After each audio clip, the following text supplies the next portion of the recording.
Olá a todos.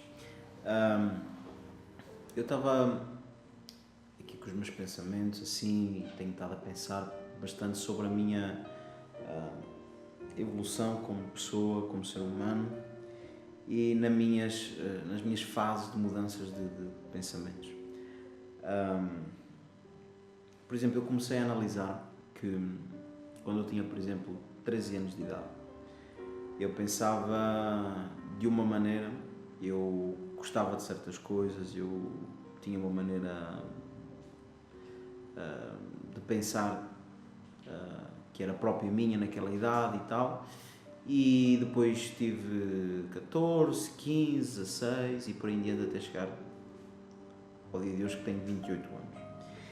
E comecei a ver uma coisa que conforme eu fui avançando no tempo e na idade, e vou continuar a avançar, os meus pensamentos foram mudando, as minhas opiniões também sobre algumas coisas e pessoas também foram oscilando, foram mudando.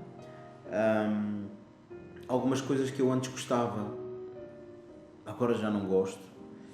E coisas que eu antes, se calhar, não gostava, agora eu gosto. Então, comecei a pensar que realmente eu tenho, como pessoa, tenho experimentado várias fases de mudança, de transformação. E comecei a pensar, comecei a analisar que nós muitas vezes, como seres humanos,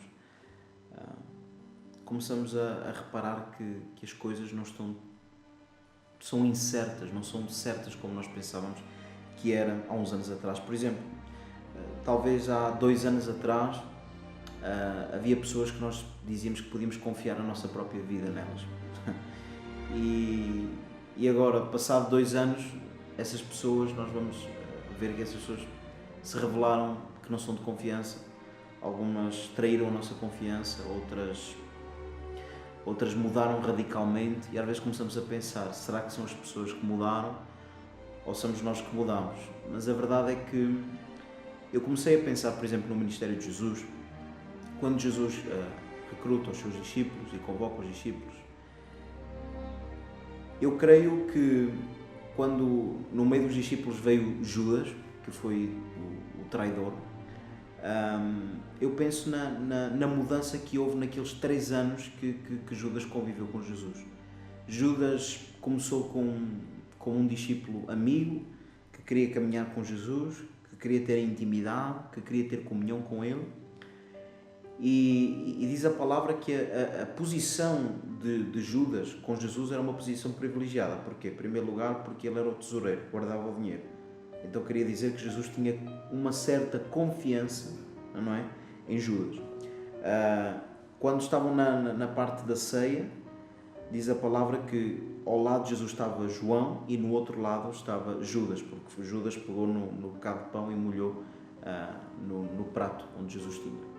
Então eu começo a ver que Judas era uma pessoa com uma posição privilegiada, que estava perto de Jesus, era uma pessoa que era digna da confiança de Jesus, até revelar-se em contrário. Então eu comecei a pensar nas mudanças que têm acontecido na minha vida, ou seja, pessoas que eram da minha confiança que hoje em dia já não são, pessoas que eu podia chamar amigas e agora já não posso. E comecei a pensar e a analisar que o grupo de pessoas que me rodeiam, que eu posso confiar, está a ficar um círculo cada vez mais pequeno. Mais pequeno, mais pequeno, mais pequeno. E sabe que há dias eu estava a pensar, será que eu vou terminar daqui a um tempo sozinho?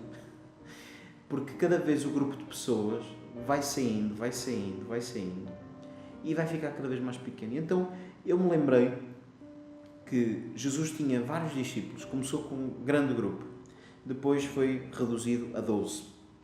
Desses 12 ficaram 3, Pedro, Tiago e João. Mas no momento mais difícil da crucificação de Jesus, só estava um, João. E a verdade é que os momentos difíceis, os momentos de cruz na nossa vida, vêm para revelar quem realmente são os nossos verdadeiros amigos. Eu vou dizer uma coisa para os irmãos, infelizmente eu digo isto para quem está a ouvir, amigos, conhecidos, não conhecidos, desconhecidos, seja quem for.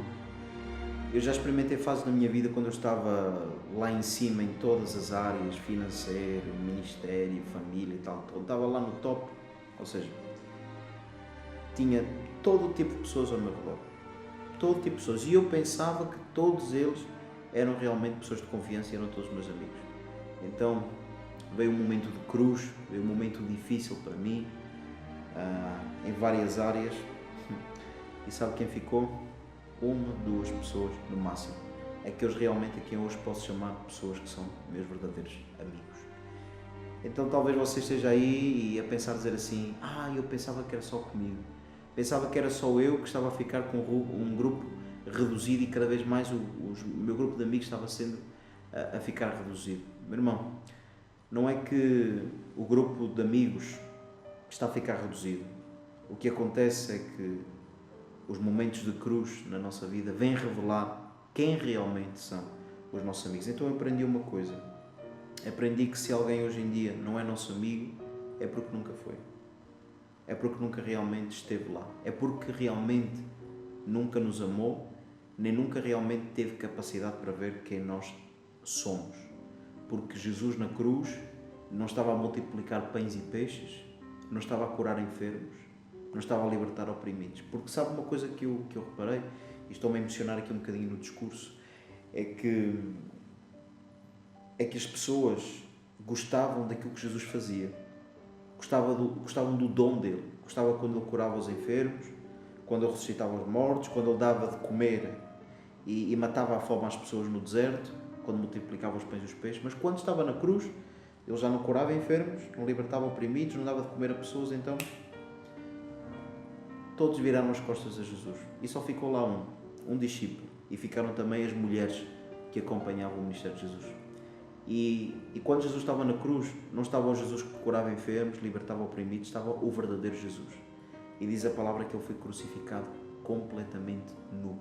Ali estava a pessoa de Jesus tal e qual como ele era.